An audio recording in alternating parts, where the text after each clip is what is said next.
இரண்டாம் நாளுக்குள்ளாய் நாம் பிரவேசிக்கத்தக்கதான கிருபையை தேவன் நமக்கு கொடுத்திருக்கிறார். தேவாலயத்திலே அநேகம் கேள்விகளை கேட்டு இயேசு கிறிஸ்து அந்த தேவாலயத்திலே அவர் காணப்பட்டார் என்று சொல்லி நாம் பார்க்கிறோம். முக்கியமாக நம்முடைய இருதயங்களை இந்த நேரத்திலே நாம் ஆயத்தப்படுத்திக் கொள்வோம். கர்த்தர் நல்லவர், அவருடைய கிருபை என்றைக்கும் உள்ளது. தேவனே, உம்மை நாங்கள் ஸ்தோத்திரிக்கிறோம், உம்மை துதிக்கிறோம், உம்மை போற்றுகிறோம். உம்முடைய அன்புக்காக, உம்முடைய கிருபைகளுக்காக நாங்கள் நன்றி செலுத்துகிறவர்களாய் நாங்கள் காணப்படுகிறோம். அப்பா, உமக்கு ஸ்தோத்திரம்.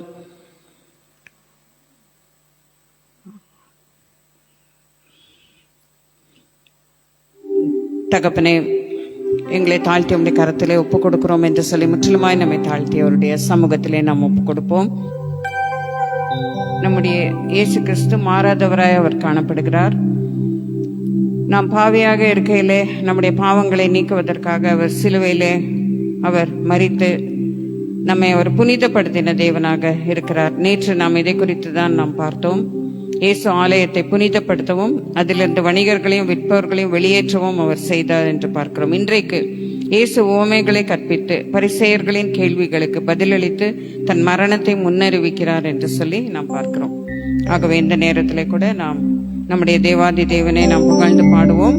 மாறிடா எம்மானேசரே, மாறாதவர் அன்பின் நாளுமே, கல்வாரி சிலுவை மீதிலே காணுதே இம்மான்பிதே. அந்த அன்பை நாம் நினைத்து பார்ப்போம். அவருடைய அன்பு அளவில்லாத ஒரு அன்பு.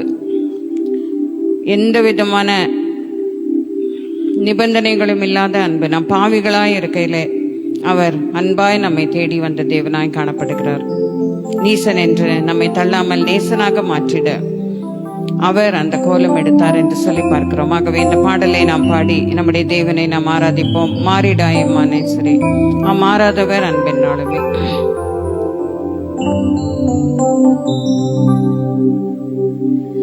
மாறிடாய் மானேஸ்வரே,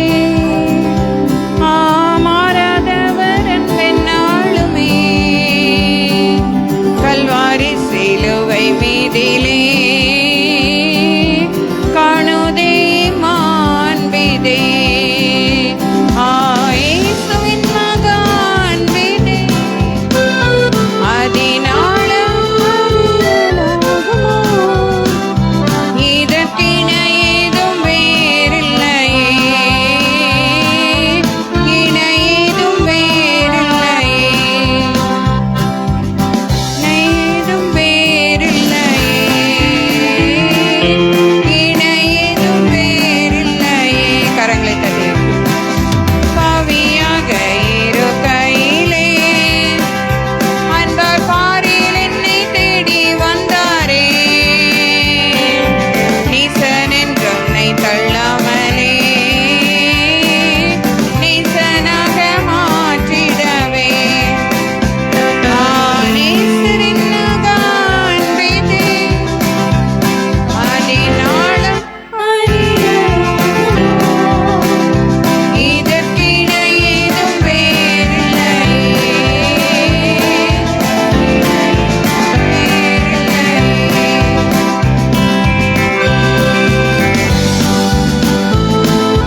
துரிந்தார் அவளாய் அவரை சந்திக்க.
அவருடைய அன்புக்காக நன்றி செலுத்துவோம். இதற்கு இணையாக ஒன்றுமே கிடையாது. அவருடைய அன்புக்கு ஈடாக உள்ளத்தாலே நாம் அவரை தள்ளி இருக்கிறோம், ஆனால் அவர் உள்ளத்தால் நம்மை நேசித்திருக்கிறார். தகப்பனே, நீர் எல்லா கஷ்டங்களையும் எங்களை விட்டு நீக்குவதற்காக நீர் பலியான தேவனாய் நீர் காணப்படுகிறீரப்பா. உமக்கு நாங்கள் நன்றி செலுத்துகிறோம், ஸ்தோத்தரிக்கிறோம். ஹல்லேலூயா. உம்மை துதிக்கிறோம், உம்மை துதிக்கிறோம், உம்மை துதிக்கிறோம். நன்றி செலுத்துகிறோம், நன்றி செலுத்துகிறோம். ஸ்தோத்திரம், ஸ்தோத்திரம், ஸ்தோத்திரம், ஸ்தோத்திரம், ஸ்தோத்திரம் அப்பா. தகப்பனே, இந்த கிருபாசன தண்டையிலே நாம் நெருங்குவதற்கு தைரியத்தோட நெருங்கத்தக்கதாய் நீர் தகப்பனே எங்களுக்கு விடுதலை சம்பாதித்துக் கொடுத்ததற்காய் ரத்தம் சிந்தி சிலுவையிலே விடுதலை சம்பாதித்து கொடுத்த தேவனே, நாங்கள் நன்றி உமக்கு நாங்கள் கொடான கொடி ஸ்தோத்திரங்களை நாங்கள் ஏறெடுக்கிறோம். தகப்பனே, சிலுவையின் அன்பிற்காய் உமக்கு நாங்கள் நன்றி செலுத்துகிறோம். இது ஒன்றும் ஒருபோதும் மாறாதது தகப்பனே, ஒருபோதும் அழியாதது ராஜா. அதற்காக நாங்கள் நன்றி செலுத்துகிறோம். கரங்களை உயர்த்தி தேவனுக்கு ஸ்தோத்திரங்களை ஏறெடுக்கலாம். ஸ்தோத்திரம், ஸ்தோத்திரம், ஸ்தோத்திரம். ஹல்லேலூயா. உமக்கு நன்றி, நன்றி, நன்றி, நன்றி, நன்றி, நன்றி தகப்பனே, நன்றி தகப்பனே. ஸ்தோத்திரிக்கிறோம், ஸ்தோத்திரிக்கிறோம். நன்றி, நன்றி செலுத்துகிறோம், நன்றி செலுத்துகிறோம். ஒருவரும் சேரக்கூடாத ஒளியிலே வாசமா இருக்கிறவரே உமக்கு நன்றி, நன்றி, நன்றி, நன்றி தகப்பனே. ஒருபோதும் ஒளியாத அன்பை கொண்டவரே உமக்கு நன்றி அப்பா. ஸ்தோத்திரம் அப்பா. ஸ்தோத்திரம், ஸ்தோத்திரம், ஸ்தோத்திரம் தகப்பனே. இந்த உலகத்திலே இருக்கிற அத்தனை மரங்களையும் பேனாவாக்கி தகப்பனே, அதே போல கடல் தண்ணீரை நாங்கள் மையாக்கிய நாங்கள் உம்முடைய அன்பை குறித்து எழுதினாலும் தகப்பனே அதற்கு ஈடே ஆகாது ராஜா. நீர் அவ்வளவு அன்பை தேவன் தம்முடைய ஒரே பேரான குமாரனை விசுவாசிக்கிறவனோ கெட்டு போகாமல் நித்திய ஜீவனை அடையப்படையா இவரை தந்தரளி இவ்வளவாய் உலகத்தில் அன்பு கூர்ந்தார் என்ற வசனத்தின்படி இவ்வளவாய் அன்பு கூர்ந்தவரே உமக்கு நன்றி, நன்றி, நன்றி. கரங்களை தட்டி அந்த தேவாதி தேவனை நாம் மகிமைப்படுத்துவோம். ஸ்தோத்திரம், ஸ்தோத்திரம், ஸ்தோத்திரம், ஸ்தோத்திரம், ஸ்தோத்திரம், ஸ்தோத்திரம். இரண்டு கரங்களையும் கூப்பி தேவனே உமக்கு நாங்கள் நன்றி செலுத்துகிறோம் என்று சொல்லி நாம் நன்றி செலுத்துவோம். ஸ்தோத்திரம், ஸ்தோத்திரம், ஸ்தோத்திரம். மிக துல்லியமாக ஆண்டவர் ஒவ்வொரு நாளிலும் எதை பேசியிருப்பார் என்பது வேதத்தில் தெளிவாக சொல்லப்படவில்லை. ஆனால் அந்த குருத்தோலை ஞாயிற்கு பிறகு இயேசு கிறிஸ்து சீஷர்களுடைய கால்களை கழுவும் நாள் மட்டும் இருக்கிற சத்தியங்கள் எல்லா சுவிசேஷங்களிலும் எழுதப்பட்டிருக்கிறது. ஆனால் கோர்வையாக எழுதப்படவில்லை. ஒரு சுவிசேஷத்தில் இந்த சத்தியம் முன்னால் இருக்கு, அந்த சத்தியம் பின்னால் இருக்கு. ஸோ இன்றைக்கு அநேக பகுதிகளை அவர்கள் குறித்திருந்தார்கள். ஆனால் அந்த பகுதியில் இந்த ஒரு பகுதியை நான் இன்றைக்கு எடுக்க தீர்மானித்தேன். ஏனென்றால் இது நமக்கு மிகவும் மிகவும் அவசியமான ஒரு பகுதி. முதலாவது நம்ம என்ன பார்க்கிறோம் என்றால்,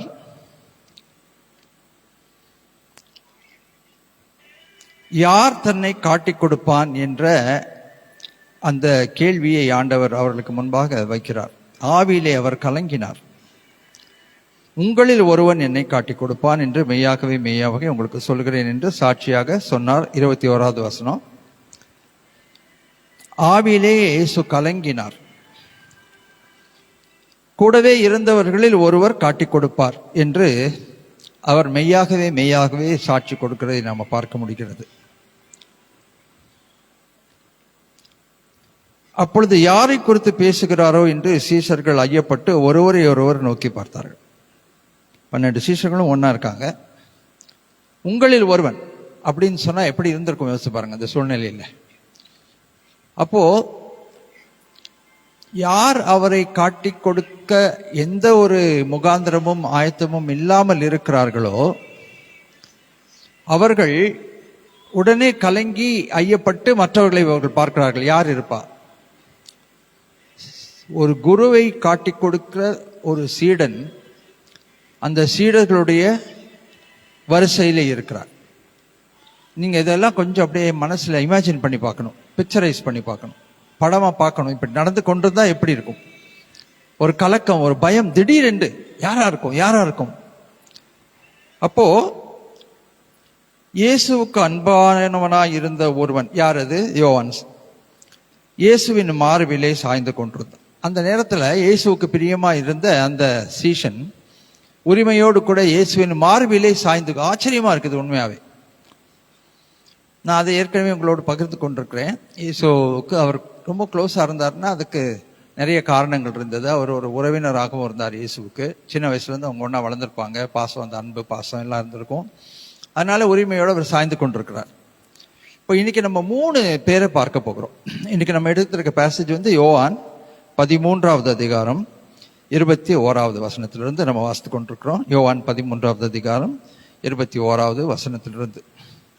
இப்போ 23வது வசனத்துல தான் அந்த இயேசுவுக்கு அன்பான சீஷன் இயேசுவின் மார்பிலே சாய்ந்து கொண்டிருந்தான். 24, யாரை குறித்து சொல்லுகிறார் என்று விசாரிக்கும்படி சீமோன் பேதுரு அவனுக்கு சைகை காட்டினார். எப்படி இருக்கு இதெல்லாம்? நீங்க கொஞ்சம் அப்படி இமேஜின் பண்ணி பாத்தீங்கன்னா ஒரு படம் பார்க்குற மாதிரி இருக்கும்.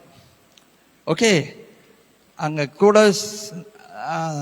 நெஞ்சில மார்பிலே சாய்ந்து கொண்டிருக்கிற ஒரு சீஷனுக்கு இங்க உட்கார்ந்து இருக்கிற சீமோன் சைகை காமிக்கிறார். கேளு, வாய் திறந்து பேசல. யாரா இருக்கும் கேளு. அதான் பேதுரு. டக்குன்னு ரியாக்ட் பண்ணுவார். மற்றவங்க எல்லாம் சைலண்டா இருக்காங்க, ஒருத்தரை பார்த்துட்டு இருக்காங்க. ஆனா பேதுரு பிராக்டிக்கலா இறங்குறாரு. டைரக்டா இப்ப கண்டுபிடிக்கணும். பேதுருவே கேட்டிருக்கலாம், ஆண்டவரே அது யாருன்னு. ஆனா அங்க மார்பிலே உரிமையோடு சாய்ந்து கொண்டிருக்கிற ஒருவன் தன்னை காட்டிலும் இயேசுவுக்கு அன்பானவனாய் இருக்கிறான், பிரியமானவனாய் இருக்கிறான், நெருக்கமானவனாய் இருக்கிறான் என்பதை அவர் பார்த்து விட்டு கை காமிக்கிறார். அந்த சமயத்தில் அவருடைய 25வது வசனம். அப்பொழுது அவன் இயேசுவின் மார்பில் சாய்ந்து கொண்டு, ஆண்டவரே அவன் யார் என்றான். இயேசு பிரதியுத்தரமாக, நான் இந்த துணிக்கையை தோய்த்து எவனுக்கு கொடுப்பேனோ அவன்தான் என்று சொல்லி துணிக்கையை தோய்த்து சீமோன் குமாரனாகிய யூதாஸ் காரியோத்துக்கு கொடுத்தார். அந்த துணிக்கையை அவன் வாங்கின பின்பு சாத்தான் அவனுக்குள் புகுந்தான். அப்பொழுது இயேசு அவனை நோக்கி, நீ செய்கிறதை சீக்கிரமாய் செய் என்றார். 3 விஷயங்கள் அங்க நடக்குது. முதலாவது இயேசு சொல்லுகிறார். என்ன சொல்றார்னா, இந்த துணிக்கையை நான் தோய்த்து எவனுக்கு கொடுப்பேனோ அவன்தான். இப்போ அது சீஷர்களுக்கு புரிஞ்சிருக்குமா புரிஞ்சிருக்காதா? நியாயமா புரிஞ்சிருக்கணும். ஏன்னா அப்பதான் யோவான் ஆண்டவர்கிட்ட கேட்டிருக்கிறார், ஆண்டவரே இது யார்? அப்படி சொன்ன உடனே அதுக்கு பதிலாக தான் ஆண்டவர் என்ன பண்றாருன்னா, இந்த துணிக்கையை எடுத்து நான் யாருக்கு தோய்த்து கொடுக்கிறேனோ அவன் தான் அப்படின்னு சொல்லி அந்த துணிக்கையை எடுத்து தோய்த்து அந்த யூதாஸ் காரியோத்து கையில கொடுக்குறாரு. ஆனாலும் எல்லாருக்கும் இது புரியல, எல்லாருக்கும் இது தெரியல. ஏன்னா ஒருவேளை ஆண்டவர் கொஞ்சம் சத்தம் கம்மியா சொல்லி இருந்திருக்கலாம், இல்ல யோவான் கேட்டது மற்றவர்களுடைய காதுகளிலே விழாமல் இருந்திருக்கலாம். ஏன்னா பேதுரு கை காமிச்ச உடனே அவர் கேட்கிறார், பக்கத்துல இருந்தவங்களுக்கு தெரிஞ்சிருக்கும், ஒருவேளை தள்ளி இருந்தவங்களுக்கு தெரியாம இருந்திருக்கும். ஆனால் இது ரொம்ப முக்கியமான விஷயம். அந்த துணிக்கையை தோய்த்து சீமோன் குமாரனாகிய யூதாஸ் காரியோத்துக்கு கொடுத்தார். அந்த துணிக்கையை அவன் வாங்கின பின்பு சாத்தான் அவனுக்குள் புகுந்தான். பஸ்கா தான் இது அவங்க கொண்டாடுறாங்க, பஸ்கா கொண்டாடுறாங்க, பஸ்கா பலியை கொண்டாடுகிறார்கள். அதாவது எகிப்தின் அடிமைத்தனத்திலிருந்து அவர்கள் விடுதலை ஆகி போன அந்த ஒரு நிகழ்வை அவர்கள் கொண்டாடுகிறார்கள். அந்த கொண்டாடுற நேரத்தில் அந்த துணிக்கையை தோய்த்து கொடுத்த உடனே ஆனா கர்த்தருடைய வார்த்தை சொல்கிறது, சாத்தான் அவனுக்குள் புகுந்தான். கம்யூனியன்ன்றது ரொம்ப ரொம்ப முக்கியம். நம்ம என்ன நினைக்கலாம்னா, கம்யூனியன் கொடுத்த உடனே, கர்த்தருடைய பந்தியை நம்ம பகிர்ந்து கொடுத்த உடனே எல்லாரும் பரிசுத்தமாவார்கள் நம்ம நினைப்போம். ஆனா தகுதி இல்லாமல் வாங்காதீங்கன்னு அப்போஸ்தலனாகிய பவுல் தெளிவா சொல்றாரு. ஏன்னா தகுதி இல்லாமல் வாங்கினால் இப்படிப்பட்ட காரியங்கள் எல்லாம் நடக்கும். இப்போ நாங்க பைபிள் காலேஜில் படிக்கும்போது பொதுவா எங்களுக்கு நிறைய காரியங்கள் கற்றுக் கொடுப்பாங்க. அதுல எங்களுக்கு கற்றுக் கொடுத்திருக்கிற ஒரு காரியம் என்னன்னா, கர்த்தருடைய பந்தியை நம்ம கொடுத்து கொண்டிருக்கும் போது திடீரென்று புதிதாக யாரோ ஒருத்தர் உள்ள வராங்க. அவங்கள நமக்கு தெரியாது, அவங்க ரட்சிக்கப்பட்டிருக்கிறாங்களா இல்லையா, பாவ மன்னிப்பு வாங்கியிருக்கிறாங்களா இல்லையா, நமக்கு எதுவுமே தெரியாது. அவர்கள் திடீர்னு முன்னால கையை நீட்டுறாங்க. அவர்களுக்கு அப்பத்தையும் திராட்சரசத்தையும் கொடுக்கலாமா கொடுக்க கூடாதா? அப்ப கண்டிப்பா பாஸ்டருக்கு அது தெரிஞ்சிருக்கணும் இல்லைங்களா? பைபிள் காலேஜில் எங்களுக்கு என்ன கற்றுக் கொடுத்துருக்காங்க தெரியுமா? அவர்கள் யார் என்று உங்களுக்கு தெரியாட்டியும், அவங்க ரட்சிக்கப்பட்டிருக்கலாங்களா இல்லையான்னு தெரியாட்டியும் நீங்க அதை கவலைப்படாதீங்க. நீங்க அவர்கள் கையை நீட்டதுனால அந்த கர்த்தருடைய பந்தியை அவர்களுக்கு நீங்கள் கொடுங்கள். அவர்கள் தகுதி இல்லாதவர்களா இருந்தா, தகுதி இல்லாதவர்கள் அதை துணிகரமாக வாங்கியிருந்தனால என்ன நடக்கணுமோ அது அவங்களுக்கு நடக்கும். ஏன்னா அப்போஸ்தலனாகிய பவுல் சொல்லும்போது என்ன சொல்றாருனாக்கா, நாம் தகுதியோடு வாங்கினால் சுகவீனத்திலே சுகம், பலவீனத்திலே பலன், ஆயுசு நாட்களும் பெருகும். அதை அப்படியே நெகட்டிவா அவர் சொல்றாரு. தகுதி இல்லாமல் நீங்கள் வாங்கினீர்கள் என்றால் சுகவீனம் வரும், பலவீனம் வரும். இது நிமித்தம் சிலர் மரணத்தையும் சந்தித்திருக்கிறார்கள். அவ்வளவு டேஞ்சரஸ் அது. கர்த்தருடைய பந்தியை தகுதி இல்லாமல் வாங்குறதுன்றது அவ்வளவு டேஞ்சரஸான காரியம். அதனால நீங்க தாராளமா கொடுங்க. அடுத்த கேள்வி, சபையிலேயே இருக்கவர்கள் அவர்கள் ரொம்ப துணிகரமான பாவத்தை செய்து கொண்டிருக்கிறார்கள் அப்படின்னா, அவர்கள் அப்படி இருக்கிறாங்கன்னு தெரிஞ்ச பிறகும் அவர்கள் கர்த்தருடைய பந்திக்கு கையை நீட்டினா கொடுக்கலாமா கொடுக்க கூடாதா? அதற்கு என்ன பதில் தெரியுமா? நீங்க கொடுங்க. அவர்கள் தகுதி இல்லாம போனா அதற்குரிய தண்டனையை அவர்கள் அடைவார்கள். இதுதான் இங்க நடந்தது. இயேசு துணிக்கையை எடுத்து யூதாஸ் காரியத்துக்கு கொடுக்கிறாரு. நல்லா தெரியும் அந்த யூதாஸ் காரியத்தை தான் காட்டி கொடுக்க போகிறாரு சொல்லி. ஆனா அதை அவர் வாங்கின உடனே கர்த்தருடைய வார்த்தை சொல்லுகிறது, சாத்தான் உள்ளே புகுந்தான். உங்க வாழ்க்கையில என்னைக்காவது இந்த சத்தியத்தை இப்படி நீங்க கேட்டிருக்கீங்களா, புரிஞ்சிருக்கீங்களா எனக்கு தெரியாது. ஒருவேளை சிலர் இதில் முதன்முறையா நீங்க கேட்கலாம், கர்த்தருடைய பந்தியை ஏற்றுக்கொண்டவொன்னு சாத்தான் வருமா உள்ளன்னு. ஆனா அவர் தான் தகுதி இல்லாதவர்களா இருந்தா கண்டிப்பா அப்படிதான் நடக்கும். அதனால்தான் நம்மை நாமே சோதித்து நாம் அறிந்திருந்தால் அது நமக்கு நன்மையான காரியம், கர்த்தருடைய பந்தி எடுக்கிறதுக்கு முன்னால. அதனால்தான் பாவ மன்னிப்பை கேட்டு பாவ மன்னிப்பை பெற்றுக்கொண்டு கர்த்தருடைய பந்தியை நம்ம எடுக்கிறோம். சரி, அப்போ அவன் என்ன செய்கிறான்? அவன் சாத்தான் புகுந்தான். இயேசு அவனை நோக்கி, நீ செய்கிறதை சீக்கிரமா செய். இயேசு எதை சொல்றாரு? நீ என்ன காட்டி கொடுக்கணும்னு தீர்மானம் பண்ணிட்ட இல்ல, காசை வாங்கிட்ட இல்ல, 30 காசு வாங்கிட்ட இல்ல, நீ போய் என்னை சீக்கிரமா காட்டி கொடுத்துரு. ஏன்னா மனுஷகுமாரன் எப்படியும் அவர் மரணம் அடைய வேண்டிய டைம் வந்துருச்சு, மேசியா சங்கரிக்கப்பட வேண்டிய நேரம் வந்து விட்டாயிற்று, நீ போய் காட்டி கொடு. ஏன்னா அந்த ரோலை யாராவது ஒருத்தர் செய்யணும் கண்டிப்பா. அவர் இப்படி அவனுடனே சொன்ன கருத்தை பந்தி இருந்தவர்களில் ஒருவனும் அறியவில்லை, யாருமே புரிஞ்சுக்கல. ஓகே, யூதாஸ் பணப்பையை வைத்துக் கொண்டிருந்தபடினாலும் அவன் தான் போய் பண்டிகைக்கு தேவையானவைகளை கொள்ளும்படி, தரித்திரருக்கு கொடுக்கும்படி ஏதாவது சொல்லி இருப்பார் என்று அவர்கள் நினைத்தார்கள். அவன் அந்த துணிக்கையை வாங்கின உடனே புறப்பட்டு போனான். அப்பொழுது ராக்காலமா இருந்தது. அப்போ ஆண்டவர் சொல்ற வார்த்தைங்க முக்கியமான வார்த்தைங்க. அவன் புறப்பட்டு போன பின்பு இயேசு, இப்பொழுது மனுஷகுமாரன் மகிமைப்படுகிறார், தேவனும் அவரில் மகிமைப்படுகிறார். தேவன் அவரில் மகிமைப்பட்டிருந்தால் தேவன் அவரை தம்மில் மகிமைப்படுத்துவார், சீக்கிரமாய் அவரை மகிமைப்படுத்துவார். அப்படின்னா என்ன அர்த்தம்னா, அவருடைய மேசியா மகிமைப்படுகிற வேளை வந்து விட்டது. மேசியாவுக்கு கொடுக்கப்பட்ட அத்தியந்த பணி என்னன்னாக்கா, ஜனங்களுடைய பாவங்களுக்காக அவர் என்ன செய்யணும், தம்மை ஜீவ பலியாய் ஒப்பு கொடுக்கணும். சோ அது அந்த மகிமையை பற்றி தான் இங்க பேசுறாரு. மகிமைப்படுகிற வேளை வந்து விட்டது. பிள்ளைகளே, இன்னும் கொஞ்சம் காலம் நான் உங்களுடனே கூட இருப்பேன், நீங்கள் என்னை தேடுவீர்கள், ஆனாலும் நான் போகிற இடத்திற்கு நீங்கள் வரக்கூடாது என்று நான் யூதரோடு சொன்னது போல இப்பொழுது உங்களோடு சொல்லுகிறேன். நீங்கள் ஒருவரில் ஒருவர் அன்பாயிருங்கள், நான் உங்களில் அன்பாயிருந்தது போல நீங்களும் ஒருவரில் ஒருவர் அன்பாயிருங்கள் என்ற புதிய கட்டளை உங்களுக்கு கொடுக்கிறேன். நீங்கள் ஒருவரில் ஒருவர் அன்புள்ளவர்களாய் இருந்தால் அதனால் நீங்கள் என் சீஷர் என்று எல்லாரும் அறிந்து கொள்வார்கள். சோ ஒருவர் மேல ஒருவர் பாராட்டுகிற அன்பு நாம் இயேசுவுக்கு சீஷர்கள் என்கின்ற அந்த ஒரு தகுதியை, அந்த ஒரு அந்தஸ்தை கொடுக்கிறது என்று சொல்லி நம்ம பார்க்கிறோம். சீமோன் பேதுரு என்ன கேட்கிறார்னாக்கா, அவரை நோக்கி, ஆண்டவரே நீர் எங்கே போகிறீர் என்றான்.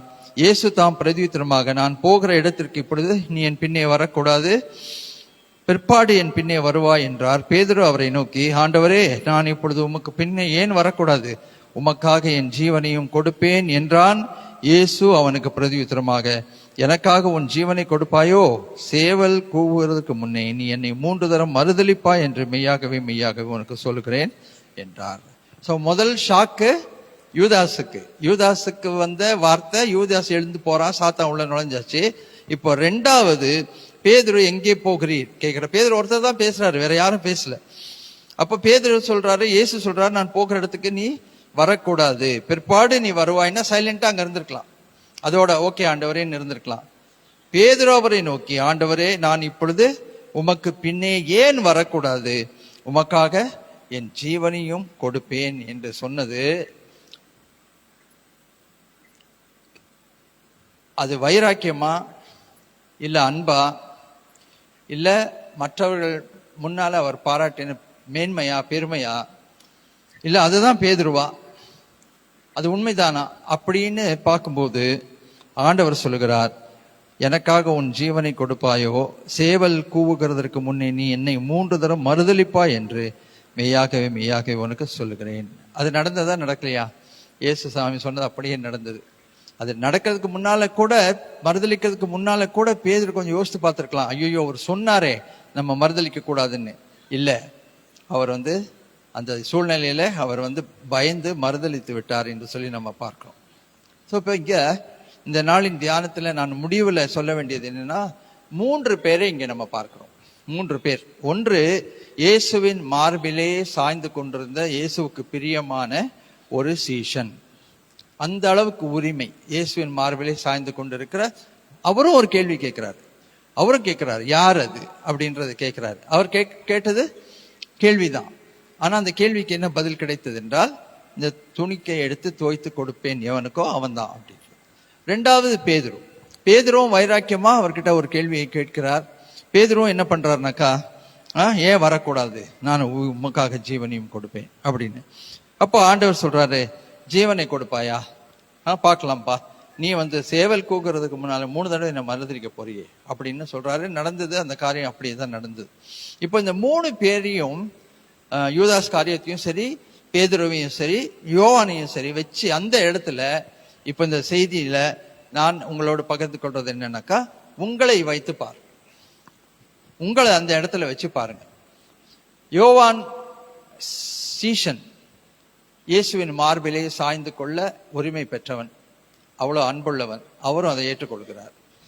நம்ம அப்படி இயேசுவின் மார்பிலே சாய்ந்து அவ்வளவு க்ளோஸா அவருக்கு இருக்கோமா? அவர்கிட்ட ஒரு கேள்வியை கேட்டு பதில் வாங்கி கொள்ளக்கூடிய அளவுக்கு நம்முடைய அன்பு இருக்கிறதா?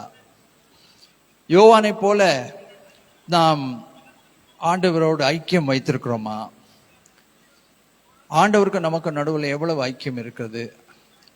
கேட்டுக்கு வெளியில நான் நிக்கிறதுக்கு தகுதி பெற்றவனா, கேட்டுக்கு உள்ள நிக்கிறதுக்கு தகுதி பெற்றவனா, வாசல் முற்றத்திலே நிற்கிறதுக்கு தகுதி பெற்றவனா, இல்ல வீட்டுக்குள்ள முதல் அறையில ஹால்ல இருக்கிறதுக்கு நிக்கிறதுக்கு நான் உரிமை பெற்றவனா, இல்லை என்றா அவர் உட்கார்ந்து இருக்கிற அந்த நாற்காலியிலே பக்கத்துல போய் உட்கார்றதுக்கு நான் தகுதி பெற்றவனா, அவர் மார்பிலே சாய்ந்து கொள்வதற்கு நான் உரிமை பெற்றவனாய் வாழ்ந்து கொண்டிருக்கிறேன். நான் எப்படி வாழ்ந்து கொண்டிருக்கிறோமோ அதை பொறுத்துதான் என்னுடைய ஸ்தானம். சரிங்களா? அது யோவான். அப்ப நம்ம யோசித்து பார்க்கணும். அடுத்தது யூதாஸ் காரியோத். யூதாஸ் காரியோத் 3 வருஷம் அவரோடு கூட 3.5 வருஷம் அவரோடு கூட ஊழியம் செய்த ஒரு ஊழியக்காரன். அவன் பணப்பையை வைத்திருந்தான். அவன் திருடனா இருந்தான்னு பைபிளே சொல்லுது. அவன் திருடனா இருந்தான். பணப்பை வைத்திருக்கிறது டேஞ்சரஸ் தான், கண்டிப்பா கையை வைக்கணும்னு தோணும். அவன் திருடனா இருந்தா, திருடி கொண்டே தான் இருந்தான். ஆண்டவருக்கு நல்லாவே தெரியும். ஒரு நாள் அவர் கடிந்து கொள்ளல. ஒரு நாள் அவனை பார்த்து ஏண்டாப்பா நீ திருடுறன்னு கேட்கல. ஏன் இப்படி பணத்தை நீ கையாடுறேன்னு அவர் ஒரு நாளும் கேட்கவே இல்லை. கடைசி வரைக்கும் கேட்கவே இல்லை. கடைசி வரைக்கும் பணப்பை அவனோடு கூட தான் இருந்தது. அந்த பணப்பையோடு தான் அவன் புறப்பட்டு போகிறான். அந்த பணமே அவனுக்கு கடைசியில சதியாய் மாறுகிறது. 30 வெள்ளிக்காசுக்கு இயேசுவை காட்டி கொடுப்பதற்கு அவன் அந்த தேவாலயத்திற்குள்ளோடு பேசி முடிச்சுட்டான். சரிங்களா? அவன் அந்த 30 வெள்ளிக்காசை எடுத்துட்டு போறான். அந்த 30 வெள்ளிக்காசு எங்க இருந்து வந்தது? அதுவும் அந்த பணப்பைக்குள்ள இருந்தா வந்தது, இல்லைங்களா? அந்த பணப்பையிலிருந்து அந்த பணப்பையில தான் காணிக்கைக்குள்ள போகுது. காணிக்கைக்கு போனதுதான் கோயில் உண்டியிலிருந்து யாருக்கு போகிறது? யூதாசுடைய கையில வருகிறது, இல்லைங்களா? அந்த பணம் தான் தேவாலயத்துக்கு உண்டியல்ல போகிற பணம் தான் கடைசியில் அவன் கையில கிடைக்கிறது, காட்டி கொடுக்கறதுக்கான கூலியாக கிடைக்கிறது அப்படின்றத நம்ம பார்க்க முடிகிறது. அப்போ இந்த யூதாசுடைய குணம் எப்பாவது நம்ம கிட்ட இருக்கா? ஆண்டவரை காட்டி கொடுக்கிற அந்த ஒரு குணம், ஆண்டவருடைய நாமத்துக்கு நம்ம உண்மையா இருக்குமா, வைராக்கியமா இருக்குமா, ஆண்டவர் நாமத்துக்கு வெட்டி கொடுக்குறோமா, ஏதோ ஒண்ணு பரவாயில்லைங்க 10ஓட 11 10ஓட நீ 1 அப்படின்னு நம்ம வாழ்ந்துட்டு இருக்கோமா? இயேசுவை பத்தி யாராவது பேசினா நமக்கு கோபம் வருதா, வைராக்கியம் வருதா? இயேசுவை யாராவது மறுதளிச்சானா நமக்கு வைராக்கியம் வருதா, கோபம் வருதா? இயேசுவை பத்தி ஏதாவது மோசமா பேசினாங்கன்னா சரி ஏதோ பேசிட்டு போறாங்க அப்படி போயிடுறோமா, இல்ல நம்ம அங்க நின்று கேள்வி கேட்கிறோமா, நம்ம இருதயம் துன்புறுகிறதா? அதெல்லாம் ரொம்ப முக்கியம். என்னைக்காவது நம்ம இயேசுவை காட்டி கொடுத்துருக்குறோமா? இயேசுவின் மனதில் ஏதாவது துக்கத்தையும் வேதனையும் உண்டாக்குகிற வழி நம்ம வாழ்க்கையில காணப்பட்டிருக்கிறதா? அப்படியே கொஞ்சம் நம்ம யோசித்து பார்க்கலாம். ஆண்டவருடைய நாமத்துக்கு வைராக்கியமா நம்ம நின்றுருக்கோமா அப்படின்னு நம்ம யோசித்து பார்க்கணும். அடுத்தது 3வது நீங்க பாத்தீங்கன்னா பேதுருவை பத்தி நமக்கு நல்லாவே தெரியும். எத்தனையோ முறை அவசரப்பட்டு பேசுகிற ஒரு கேரக்டர். ஆனா இங்க என்ன செய்யறாருன்னா, நான் அவருக்காக ஜீவனையும் கொடுப்பேன் அப்படின்னு சொல்லி அவர் சொல்கிறது நம்ம பார்க்கறது. ஆனா அது ஆர்வ கோளாறா இல்ல வைராக்கியமா அப்படின்றத பார்ப்போம். ஆனா அந்த கர்த்தருடைய ஊழியத்துல நான் ஒரு விஷயத்த நல்லா தெளிவா பார்த்துட்டேன். இதை நான் உங்களுக்கு ரொம்ப தெளிவா சொல்லணும். தேவாலயத்துல உழைக்கிறவர்கள் இருக்காங்க பாத்தீங்களா, பெருக்கிறவங்க, துடைக்கிறவங்க, அதை கிளீன் பண்றவங்க, எடுத்து வைக்கிறவங்க, சுத்தம் பண்றவங்க, யாரும் சொல்ல மாட்டாங்க, அவங்களா போய் செய்வாங்க பாருங்க. அப்படிப்பட்டவர்கள் மீது ஆண்டவருடைய கண் பார்வை ரொம்ப ஸ்ட்ராங்கா இருக்கும். அவங்கள கடைசி வரைக்கும் ஆண்டவர் கைவிட மாட்டார். கடைசி வரைக்கும் அவர்களை கர்த்தர் ஆசீர்வதிப்பார், அவர்களுடைய தேவைகளை சந்திப்பார், கண்டிப்பா ஆசீர்வதித்து உயர்த்துவார். அதை நான் என் கண்களால் பார்த்திருக்கிறேன். அடுத்தது நீங்க பாத்தீங்கன்னா, நம்ம வாழ்வில ஏதோ ஒரு பகுதியில வைராக்கியத்தினாலேயோ ஒரு உத்வேகத்தினாலேயோ இல்ல ஒரு அந்த சூழ்நிலையில ஏற்பட்ட ஒரு உந்துதலினாலேயோ எந்திரிச்சு நின்று ஆண்டவரே நான் ஊழியத்துக்கு வரேன், நான் ஊழியம் செய்றேன் அப்படின்னு நம்ம எப்பாவது சொல்லிட்டோம்னா வச்சுக்கோங்களேன், ஆண்டவருடைய கண் பார்வை நம்ம மீது விழுந்துடும். அவர் கடைசி வரைக்கும் விடவே மாட்டார். கடைசி வரைக்கும் விட மாட்டார். எப்படியாவது இழுத்துட்டு வந்துடுவார். நான் என்னுடைய சாட்சி உங்களுக்கு நான் சொல்லியிருக்கேன். லூதரன் சர்ச்சில் நாங்கள் ஒரு பாட்டு பாடுவோம். பிசாசின் ராஜ்யங்களை ஜெயிக்க, பிசாசின் ராஜ்யங்களை அழித்து போட எவனை அனுப்பலாமோ என்று ஆண்டவர் யோசிக்கும் போது அதில் ஒரு சென்டென்ஸ் வரும், என்னை அனுப்புமேன், என்னை அனுப்புமேன், அனுப்புமேன், என்னை அனுப்புமேன், என்னை அனுப்புமேன், அனுப்புமேன் அப்படின்னு. இப்போ மற்றெல்லாம் கோரஸ் எல்லாரும் சேர்ந்து பாடுவாங்க, என் கூட இருக்க பசங்க எல்லாம் சேர்ந்து பாடுவாங்க. இந்த ஒண்ணு மாத்திரம் தனியா ஒருத்தர் பாடணும். அது யாரை பிடிச்சி விட்டாங்க தெரியுங்களா? என்னை பிடிச்சி விட்டாங்க. எனக்கு பாடும்போது அந்த ராகம் பாடுறது, எவ்வளவு ராகம் கரெக்டா பாடுறோமா, அழகா பாடுறோமான்றது எனக்கு முக்கியம் அன்னைக்கு. ஆனா அந்த பாட்டை நான் நிறைய தடவை பாடியிருக்கேன். அது அவங்களும் பாடியிருக்காங்க அந்த பாட்டை லூதரன் சர்ச்சில். அந்த பாட்டை பாடணும் பார்த்தீங்களா, என்னை அனுப்புமேன், என்னை அனுப்புமேன்னா நம்ம அதை கையெழுத்து போடுற மாதிரி. அது அன்னைக்கு ரொம்ப தெரியாது. ஒரு பாட்டு ரைட்டு எல்லாரும் பாடுறாங்க, நல்லா பாடுறவங்கள சோலோ பாட விடுறாங்கன்னு தான் நம்ம நினைச்சோம். ஆனா அவர் என்ன பண்ணார் தெரியுங்களா, அதை புஸ்தகத்துல எழுதிட்டார். புஸ்தகத்தில் எழுதிட்டார். கடைசியில் என்ன பண்ணாரு, எந்த ஊழியத்துக்கு நான் வரக்கூடாதுன்னு நினைச்சனோ, எந்த பாஸ்டல் ஊழியத்துக்கு வரவே கூடாதுன்னு தீர்மானம் பண்ணியிருந்தேனோ அந்த பாஸ்டல் ஊழியத்துக்கு கொண்டு வந்துட்டாரு. அவங்களும் பாஸ்டர் கல்யாணம் பண்ணக்கூடாதுன்னு ரொம்ப தீர்மானம் பண்ணியிருந்தாங்க தெளிவா. அவங்களும் இப்போ வேற வழி இல்லாம பாஸ்டருடைய மனைவியா இருக்காங்க. இத்தனை வருஷம் ஆண்டவருடைய கிருபை நடத்துது. நான் எதை சொல்ல வரேன்னா, அவர் முன் குறித்து விட்டால், அவருடைய கண் பார்வை பட்டு விட்டால், அவர் நம்ம மீது ஒரு ஒரு முத்திரையை வச்சுட்டாருன்னு வைங்களேன், அவங்க அப்படிதான் எடுத்து பயன்படுத்துவாங்க. போன வாரம் கூட ஒரு தாய் கூட பேசிட்டு இருந்தபோது சொன்னாங்க, அவங்க 3 பிள்ளைங்களை பத்தி சொன்னாங்க. ஏதோ பெரிய மீட்டிங் நடந்ததுதான், கான்ஃபரன்ஸ் நடந்ததுதான். அந்த பிள்ளைங்க குட்டி பிள்ளைங்க, அப்போ ரொம்ப சின்ன பிள்ளைங்களாம். அப்போ அந்த ஊழியத்தில் அந்த ஊழியக்காரர் கேட்டிருக்கிறாரு, செய்தியெல்லாம் முடிச்சுட்டு கேட்டிருக்கிறாரு, யார் ஊழியத்துக்கு வரீங்க, வர்றவங்களாம் எஞ்சி நில்லுங்க அப்படின் போது வேற யாரும் எஞ்சி நிக்கலையா. இந்த 3 குட்டி பிள்ளைங்க மட்டும் அந்த 3 பிள்ளைங்களும் எஞ்சி நின்னுச்சான். அந்த 3 பிள்ளைங்களும் எழுஞ்சி நின்னுச்சான். இவங்களுக்கே ஆச்சரியமா இருந்துச்சா, நம்ம 3 பிள்ளைங்களும் ஒன்னா எஞ்சி நிக்குதே, வேற எந்த பிள்ளையும் எஞ்சி நிக்கலையே அப்படின்னு. அப்போ ஆண்டவருடைய கண் பார்வை என்ன ஆகும், அந்த பிள்ளைகள் மேல பட்டுடும். அறிந்தோ அறியாமலோ, தெரிந்தோ தெரியாமலோ, ஒரு வைராக்கியத்தினால்தான் எஞ்சி நிக்கிறாங்க இல்லைங்களா. ஊழியம் எப்படி இருக்கும், ஊழிய கஷ்டம் எப்படி இருக்கும், எப்படி பாரம் இருக்கும் ஒன்றும் தெரியாது. ஆனா எஞ்சி நின்னாச்சா ரைட்டா ஒரு பேர் எழுதிப்பாரு. ஏற்ற காலத்துல என்ன செய்வார், அவங்கள ஊழியத்துக்குள்ள அழகாய் கத்தர் கொண்டு வந்து விடுவார். ஆனா உள்ள கொண்டு வந்து ஒரு நாள் அவர் கைவிட மாட்டாரு. ஒரு ராஜ்யத்திற்காக, தேவனுடைய ராஜ்யத்துக்காக ஒரு கலசம் தண்ணீர் கொடுத்தாலுமே பலன் இல்லாமல் போகாதுன்றாரே. அப்போ ஆண்டவர் நம்முடைய ஊழியத்துக்கும் தியாகத்துக்கும் பலன் கொடுக்காம போவாரா? கண்டிப்பா போவார். பேதுரு அப்படிதான் அவசரப்பட்டு பேசினார், உண்மைதான் மறுதளிச்சார். ஆனா மன்னிப்பு கேட்டுட்டார், கண்ணீர் விட்டு கதறி மன்னிப்பு கேட்டுட்டாரு. அதனால அவர் மன்னிக்கப்படுறாரு. யூதாஸ் காரியோத்து காட்டி கொடுத்துட்டு மன்னிப்பு கேட்கல, மனம் வருந்தினார், ஆனா மன்னிப்பு கேட்கல. மனம் வருந்தி தான் காசை என்ன பண்ணாரு, தேவாலயத்திலே வீசி அடிச்சுட்டு போய் தற்கொலை பண்ணி செத்துட்டார். இன்னும் நல்லா கவனிங்க, இயேசு அடுத்த நாள் தான் சிலுவைக்கு போய் சாவுறாரு. ஆனா யூதாஸ் காரியோத்து அன்னைக்கு ராத்திரியே ஆண்டு கொண்டு செத்தான் என்று கர்த்தருடைய வார்த்தை சொல்கிறார். இவரும் சீஷர் தான், மார்பில சாய்ந்து கொண்டு வந்தவரும் சீஷர் தான், பேதுருவும் சீஷர் தான்.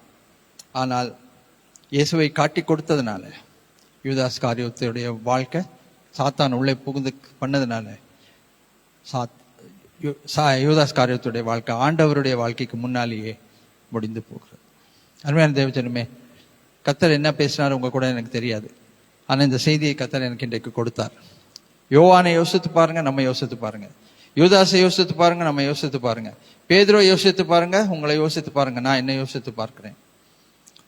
அழைத்தவர் உண்மையுள்ளவர், கடைசி வரைக்கும் நடத்துவார். ஒரு சின்ன தப்பு செஞ்சாலும் மன்னிப்பு கேட்டுறணும் உடனே.